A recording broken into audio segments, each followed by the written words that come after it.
ఎవరైనా చనిపోతే కూడా డెడ్ బాడీ ఫోటో పెట్టండి అని అడుగుతారు. వెన్ యూ నాట్ అట్లీస్ట్ ఇప్పుడు నువ్వు ఎలాగో నాకేం జండుబాని రాయక్కర్లేదు, నాకేం దుప్పటి కప్పక్కర్లేదు నీకు బాగాలేదని. నాకు పని దొరకకపోతే నేను ప్యాచ్ పని చేసుకుంటాను. టాక్సిక్ ఎన్వైరన్మెంట్లో నేను పని చేయలేకపోతున్నాను సార్. మెడికల్ లీవ్స్ తప్ప నేను చేసిన తప్పేమీ లేదు ఆ కంపెనీలో. అన్నిసార్లు ఎందుకు ఫోన్ చేశారు నాకు? వెన్ యూ సే దట్ నేను టర్మినేట్ చేశానని ఒక ఈమెయిల్ పడేసి నా మొహాన్ని వదిలేసావు. దొంగని ఇంటర్వ్యూ చేశారు. వాళ్ళు సెట్ మీరు గుడిసెల్లో వాళ్ళ ఇంటికి వెళ్ళి దొంగతనం చేస్తేనన్నా వాళ్ళ పిల్ల పెళ్ళికో కొడుకు బండికో ఇంత డబ్బు దాపెట్టుకుంటారు. ఈ సాఫ్ట్వేర్ ఎంప్లాయీస్ కానీ పెద్ద ఇల్లు 2 కార్లు ఉన్న వాళ్ళ ఇంటికి వెళ్తే అండి కాగితాలు తప్ప వాళ్ళ లాకర్లలో ఏమున్నావు అని అంటే because I have home loan papers ఉంటాయి, కార్ లోన్ పేపర్స్ ఉంటాయి. You not see assets.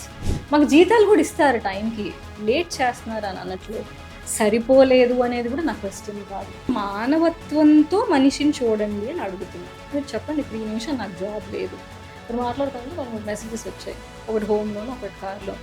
ఇప్పుడు నెగిటివ్ కమెంట్స్ పెట్టేవాళ్ళు కానీ మీరు దీనికోసం దానికోసం చేస్తున్నా అనేవారు కానీ ఎవరైనా ఒకళ్ళు వచ్చిన ఈఎంఐస్ కట్టమనండి ఫర్ 1 year.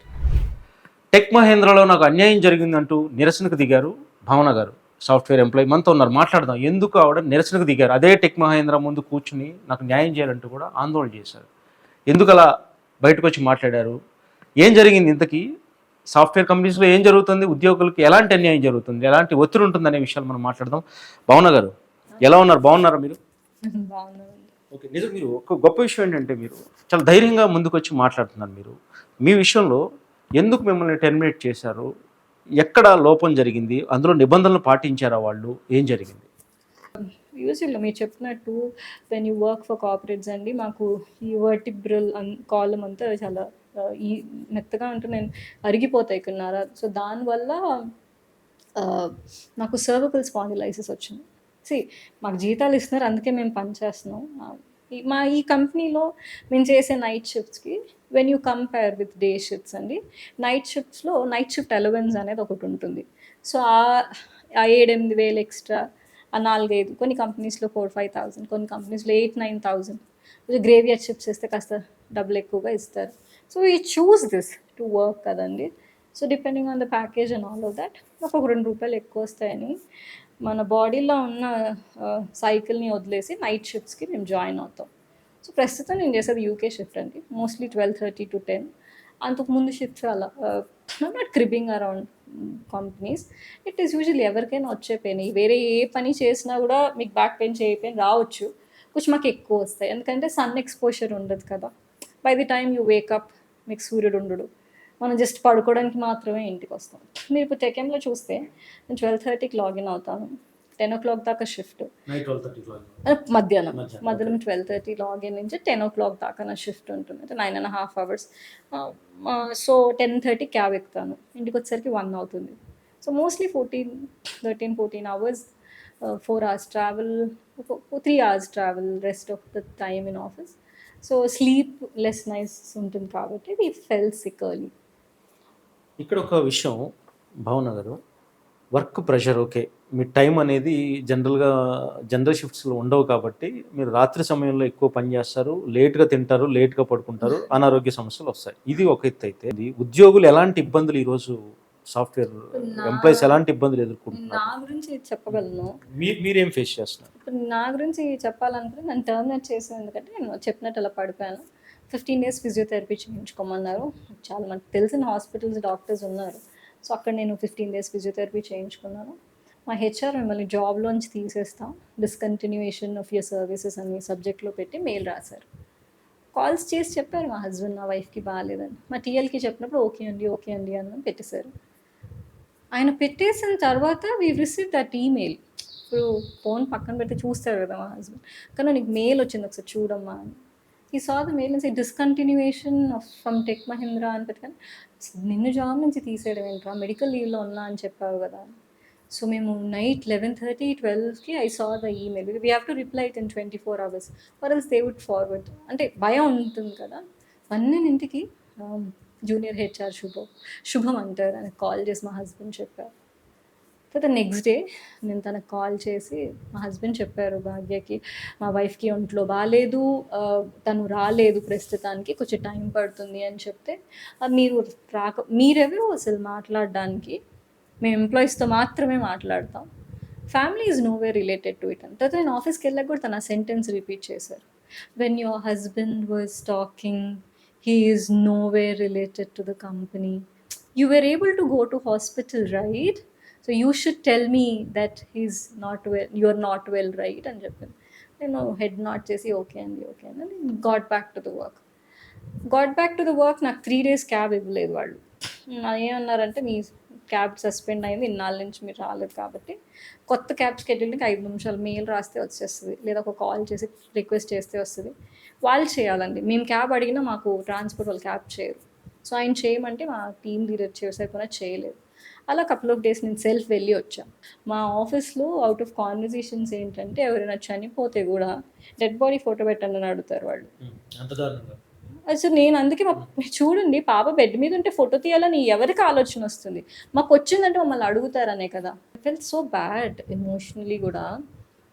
ఇప్పుడు మోస్ట్ ఆఫ్ ది టైం మీ దగ్గర నేను స్పెండ్ చేస్తా అంటే 10:30కి క్యాబ్ ఎక్కి 1 గంటకి నేను ఇంటికి వస్తున్నానంటే, ఇంత దూరం వచ్చి నేను వస్తున్నా అంటే నేను ఎంత ప్రేమగా ఆ కంపెనీలో పని చేయాలి. ఇప్పుడు వెన్ యూ నాట్ అట్లీస్ట్, ఇప్పుడు నువ్వు ఎలాగో నాకేం జండుబాన్ రాయక్కర్లేదు, నాకేం దుప్పటి కప్పక్కర్లేదు, నీకు బాగాలేదంటే ఒక మాట అడగలేదని బాధ అనిపించింది. And I saw that threatening emails, messages, calls. I felt it has to be reported. I went to the police station. I gave a complaint. Sir మీరు లేబర్ కోర్ట్కి వెళ్ళాలి, మేము ఇక్కడ ఏం చేయగలుగుతాం మేడం, నాకు ఈ మెడికల్ లీవ్స్ ఉన్నాయి సార్, అది కూడా పే చేయలేదు. దెన్ దే హర్ట్, పే చేయట్లేదు sir, labour court would the right thing to do అందుకే వాళ్ళు నాకు సజెస్ట్ చేశారు. పాపం ఆ డే మొత్తం పోలీస్ స్టేషన్లోనే ఉన్నాను. సో మిస్టర్ శ్రీధర్ గారు అని నా అసిస్టెంట్ మేనేజర్ రఫీ గారు ఒక దగ్గర ఉండి కాల్ చేశారు నాకు. స్పీకర్లో పెట్టాడు శ్రీధర్ మాట్లాడేటప్పుడు. ఆయన అన్నారు, we will give you an opportunity to talk.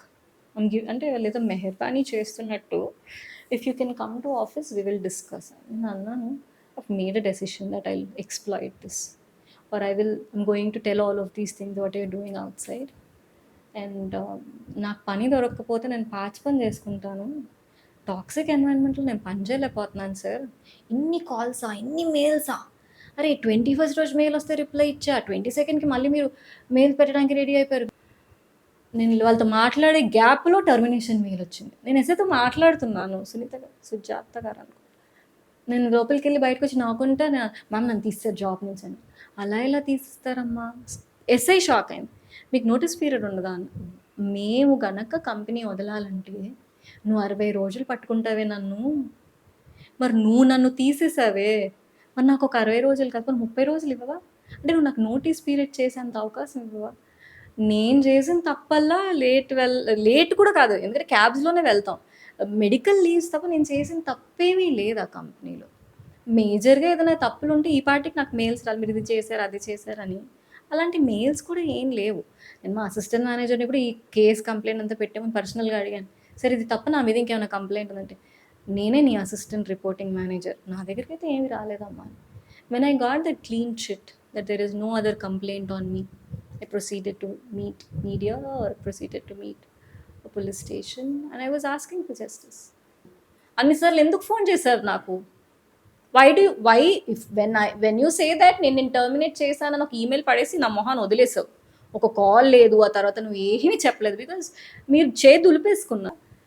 Charging పోర్ట్స్గా వాళ్ళవి సర్వర్కి కనెక్టెడ్ ఉంటాయట, సో ఛార్జింగ్ పెట్టుకోకూడదు. ఇప్పుడు ఫోన్ స్విచ్ ఆఫ్ అయిపోతే you should either carry power bank or you should put your charging home. Charges కూడా ఇవ్వరు. ఇది ఒక రిస్ట్రిక్షన్ కాదు. మీరు టెక్ మహేంద్ర క్యాంపస్ నాతో రండి, నేను తీసుకెళ్తాను. సిగ్నలే ఉండదు. మీరు ఫోన్ మాట్లాడాలంటే 2 పర్లాంగులు నడిసి 2 పుల్లలు వస్తే ఫోన్ మాట్లాడతారు. బయట నుంచి చూసే వాళ్ళకి మంచి శాలరీ వస్తుంది, మంచి ప్యాకేజెస్ ఉంటాయి. అలాంటిది కానీ మీరు చూస్తుంది లోపల పరిస్థితి, కనీసం ఛార్జింగ్ పెట్టుకోవడానికి పోర్ట్స్ కూడా ఉండవని మీరు చెప్తున్నారు. ఇల్లు చూసారు కదా, మా ఇల్లు. నాకు బయట ఒకటి 2 కార్డ్స్ ఉంటాయి, చూడడానికి అంత బాగుంటుంది సార్. మంత్ ఈఎంఐ కట్టేవాడికి ఆ బాధ తెలుస్తుంది. You don't know what we go through inside. ఒక చిన్న ప్రాంక్ వీడియో విన్నాను. సమ్ ఛానల్ ఇస్ డన్, దొంగని ఇంటర్వ్యూ చేశారు. వాళ్ళు సెడ్, మీరు గుడిసెల్లో వాళ్ళ ఇంటికి వెళ్ళి దొంగతనం చేస్తేనన్నా వాళ్ళ పిల్ల పెళ్ళికో కొడుకు బండికో ఇంత డబ్బు దాపెట్టుకుంటారు. సో మేము వెళ్ళడానికి దోచుకోవడానికి చూస్తే వాళ్ళ ఇంట్లో ఇంత బంగారమో డబ్బులో దొరుకుతాయండి. ఈ సాఫ్ట్వేర్ ఎంప్లాయీస్ కానీ పెద్ద ఇల్లు 2 కార్లు ఉన్న వాళ్ళ ఇంటికి వెళ్తే అండి కాగితాలు తప్ప వాళ్ళ లాకర్లలో ఏమి ఉండవండి. అంటే because I have home loan papers ఉంటాయి, కార్ లోన్ పేపర్స్ ఉంటాయి, you will not see assets లయబుల్గా. అదే నేను చెప్పాలనుకుంటున్నా. చూడ్డానికి చాలా బావుంటుంది. మాకు జీతాలు కూడా ఇస్తారు టైంకి. లేట్ చేస్తున్నారు అని అనట్లేదు. సరిపోలేదు అనేది కూడా నా క్వెషన్ కాదు. ప్రాబ్లమ్ ఏంటంటే మానవత్వంతో మనిషిని చూడండి అని అడుగుతున్నా. మీరు హెరాస్మెంట్ గురించి మాట్లాడితే physical harassment is just a piece of the company. This is more toxic అండి. మనిషి లోపలగా చచ్చిపోతాడు. 10 సార్లు పిల్లోడిని మాట్లాడొద్దంటే 11 గుప్చుకైపోతాడు. ఇప్పుడు మీరు bad boy, bad boy, bad boy అని 10 సార్లు అంటే 11 వాడు ఎదురుగా ఏడ్చినా, కొట్టినా వాడు అసలు రియాక్ట్ అవ్వడు. ఆ పరిస్థితుల్లో ఉంటాం మేము. సో, కాన్స్టెంట్‌గా మీరు బ్రేక్ ఎక్సిట్ చేశారనో, లేకపోతే మీరు యూపీఎల్స్ పెట్టారనో, మీరు టీమ్స్‌లో 10 మంది ముందు అడుగుతున్నప్పుడు సిగ్గుతో కొన్ని చెయ్యం గదా! సో, అంత భయంగా ఉంటాం మేము. ఇంకొకటి సార్, ఎంప్లాయ్‌మెంట్ భయం అనే కాదు సార్. మీరు చెప్పండి, ఇప్పుడు ఈ నిమిషం నాకు జాబ్ లేదు. మీరు మాట్లాడుతుంటే 2, 3 మెసేజెస్ వచ్చాయి. ఒకటి హోమ్ లోన్, ఒకటి కార్ లోన్. ఇప్పుడు నెగెటివ్ కామెంట్స్ పెట్టేవాళ్ళు కానీ, మీరు దీనికోసం, దానికోసం చేస్తున్నా అనేవారు కానీ, ఎవరైనా ఒకళ్ళు వచ్చి నా ఈఎంఐస్ కట్టమనండి ఫర్ 1 ఇయర్. బికాస్ నాకు ఇప్పుడు తెలీదు దీని తర్వాత నాకు ఎంప్లాయ్‌మెంట్ ఉందా లేదా? నన్ను వేరే కంపెనీ యాక్సెప్ట్ చేస్తుందా లేదా? మీరు చెప్పండి. ఇప్పుడు మీరు నన్ను చూస్తున్నారు. మీరు మా ఇంట్లో ఉన్నారు. నౌ యూ టెల్ మీ, మా ఇల్లు చూడ్డానికి బాగుంది కదా! అన్నీ మా ఇంట్లో ఉన్నాయి కదా! బట్ నాకు సమస్యలు కూడా అలాగే ఉంటాయి. ఇవాళ ఈ స్థితిలో నేను ఉండడానికి, నేను నోరు తెరిసి మాట్లాడడానికి టెక్ మహీంద్రా కారణం కదండి. నేను ఎంప్లాయ్‌మెంట్‌లోకి వచ్చేంత వరకు టెక్ మహీంద్రానే నా బాధ్యత తీసుకోవాలి. నా బిడ్డల బాధ్యత తీసుకోవాలి. నేను తప్పు చేయలా. నాకు నా బాధ్యత వాళ్ళే తీసుకోవాలి. ఎందుకంటే నాకు తెలీదు ఇప్పుడు 6 నెలలకి నన్ను మర్చిపోతారా? సంవత్సరానికి మీడియా నన్ను మర్చిపోతుందా? నేను చాలా వింటానండి. ఇప్పుడు మొన్న సెన్సేషనల్ న్యూస్ అయ్యి ఉండొచ్చు. ఇవాళ we will not think of it, right? ఇప్పుడు ఇవాళ నేను మేబీ నా వర్డ్స్ మీకు చాలా ఇదిగా అనిపించవచ్చు. ఒక చిన్న చేంజ్ కంపెనీలో వచ్చినా నాకు చాలు. మోర్ ఓవర్ నేను చెప్పేది ఏంటి అనంటే, నాకు ఇంకెక్కడా ప్లేస్‌మెంట్ రావట్లేదు అంటే నాకు కమిట్మెంట్స్ ఉన్నాయి. Tech Mahindra are the people who were involved, my TL, my HR or my HOD, who has created this position for me to stand on streets or road, వాళ్ళు కూడా అలాగే జాబ్స్ పోవాలి. నాకు జాబ్ దొరికేంత వరకు tech Mahindra will be responsible. This is my request అనుకోవచ్చు. This is my, మీరు అన్న వర్డ్స్లో demand అయినా అనుకోవచ్చు. ఈ టెక్ మహీంద్రా ఈ విషయంలో ఎలా స్పందిస్తుంది, లేదంటే ఒక ఎంప్లాయే కదా తీసేస్తే ఏముంది, మాట్లాడితే ఏముందని లైట్ తీసుకుంటుంది అనేది కూడా వేచి చూద్దాం. శేష యూపీ దేశం, హైదరాబాద్.